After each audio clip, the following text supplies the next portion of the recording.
Thursday 18. The fire of Elijah and the prayer of Jesus. Reading Sirach chapter 48 verse 1 to 14 and Matthew chapter 6 verse 7 to 15. This reflection is prepared by Father Ayub Francis, pastor at St. Jude Church, Grand Rapids, Michigan, USA. My brothers and sisters, our world today is filled with noise. Phones ring, messages arrive every minute, news never stops, and many voices compete for our attention. Yet amid all this noise, there is a growing silence of the soul. People are connected electronically but disconnected spiritually. Today's readings invite us to rediscover the power of a life rooted in God.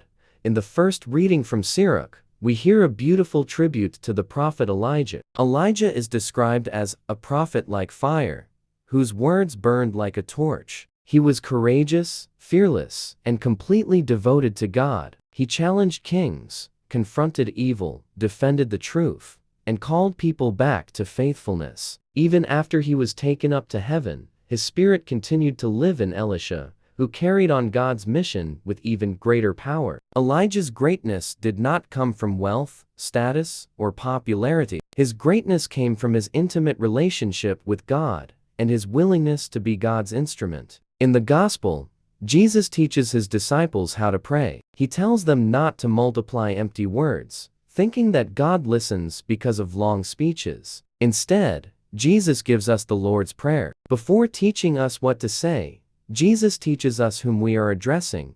Our Father.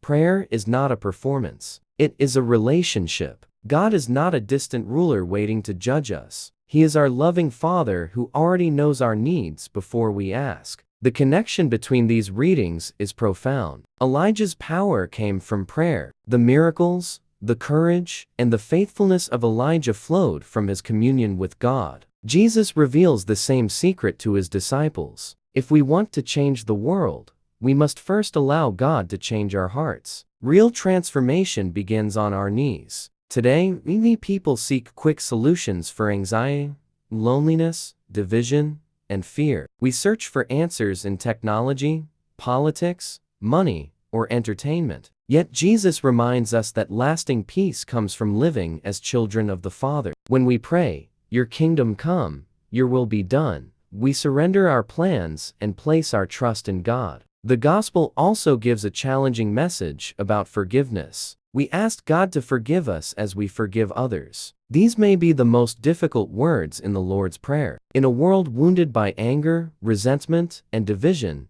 Christ calls his followers to become instruments of reconciliation. We cannot receive God's mercy while refusing to show mercy to others. Lessons for the followers of Jesus Christ. 1. Like Elijah, we are called to be courageous witnesses to the truth. 2. True spiritual power comes from prayer and a deep relationship with God. 3. The Lord's Prayer teaches us to trust God as our loving Father. 4. We must seek God's will before our own desires. 5. Forgiveness is not optional. It is essential for Christian discipleship. 6. The world changes when believers become people of prayer and mercy. Question for meditation. When I pray, "Father," do I truly trust God as my loving Father? And am I willing to forgive others as freely as I ask God to forgive me?